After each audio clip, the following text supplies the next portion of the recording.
Oke, baik. Bismillahirrahmanirrahim. Assalamualaikum warahmatullahi wabarakatuh.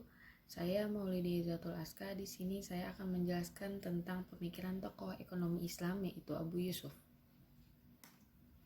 Dengan subtopik yang pertama mengenal Abu Yusuf, yang kedua mekanisme pemikiran ekonomi Abu Yusuf bin Ibrahim bin Habib al-Ansori al-Jalbi al-Kufi al-Baghdadi. Dipanggil al-Ansori karena ibunya masih keturunan dari salah satu seorang sahabat Nabi SAW. Sa'ad al-Ansori, beliau dilahirkan di kota Kufa.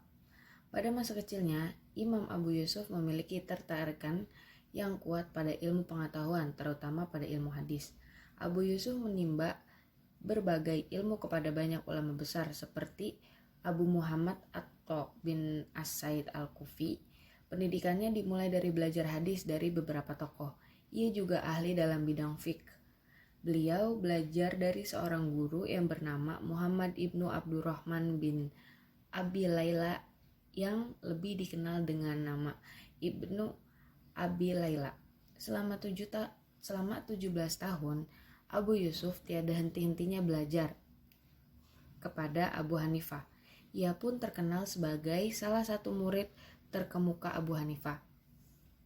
Adapun buku-buku yang pernah ditulis Abu Yusuf seperti yang pertama Kitab Al-Atsor, yang kedua Kitab Ikhtilaf Ibni Abi Hanifah Walaila, yang ketiga Kitab Ar-Rad ala Al-Syar Auza'i, dan yang terakhir Kitab Al-Kharaj.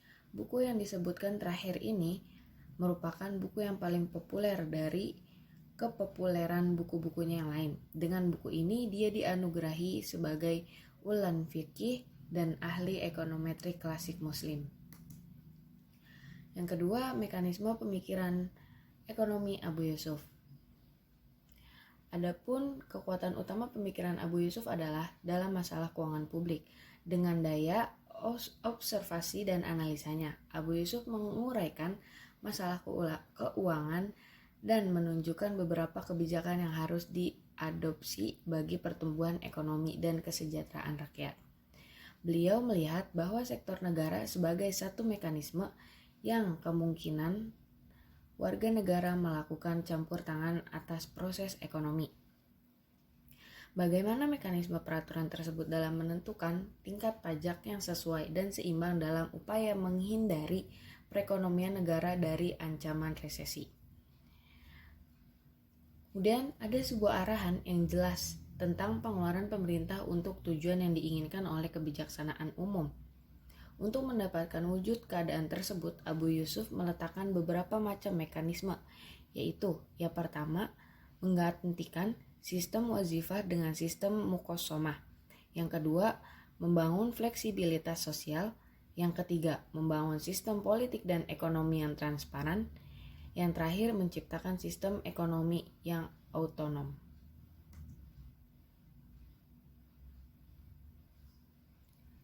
Selanjutnya, sistem ekonomi Abu Yusuf.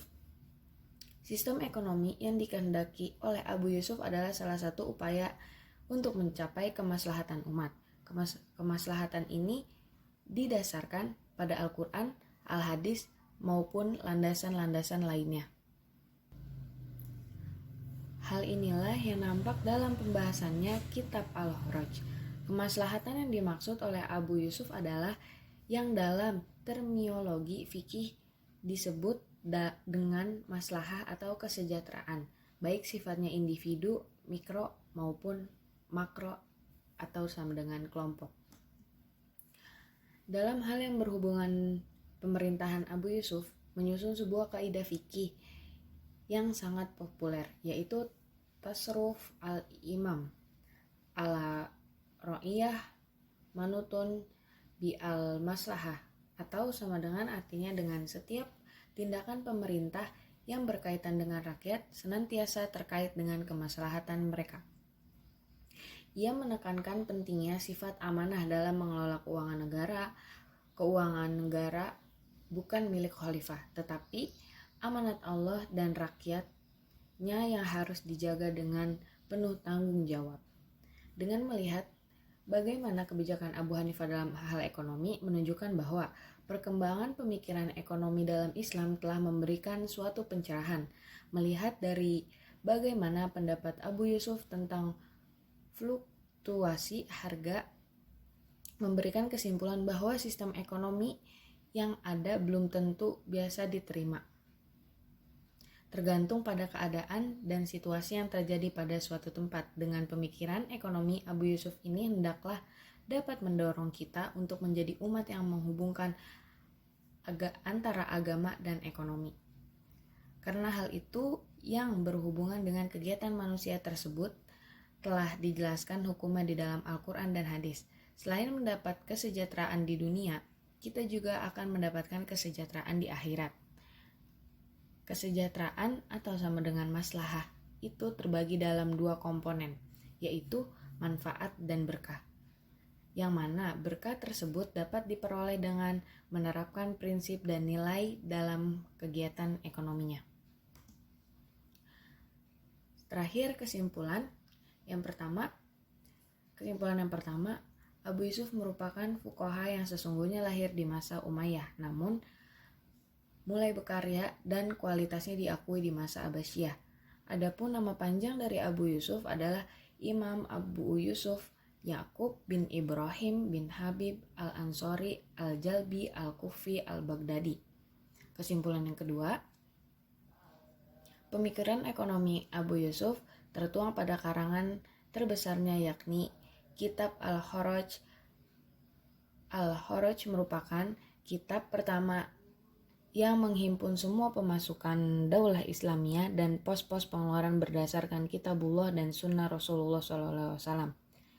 Dalam kitab ini dijelaskan bagaimana seharusnya sikap penguasa dalam menghimpun pemasukan dari rakyat, sehingga diharapkan paling tidak dalam proses penghimpunan pemasukan bebas dari kecacatan, sehingga hasil optimal dapat direalisasikan bagi kemaslahatan warga negara.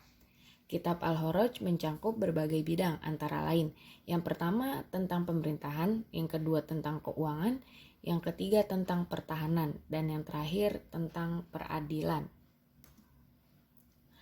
Kesimpulan yang ketiga, latar belakang pemikirannya tentang ekonomi setidaknya dipengaruhi dengan beberapa faktor, baik intern maupun ekstern.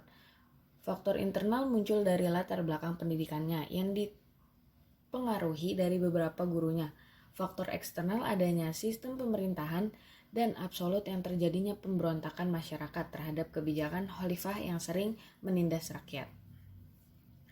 Kemudian yang terakhir, kesimpulan keempat, sistem ekonomi yang dikehendaki oleh Abu Yusuf adalah satu upaya untuk mencapai kemaslahatan umat.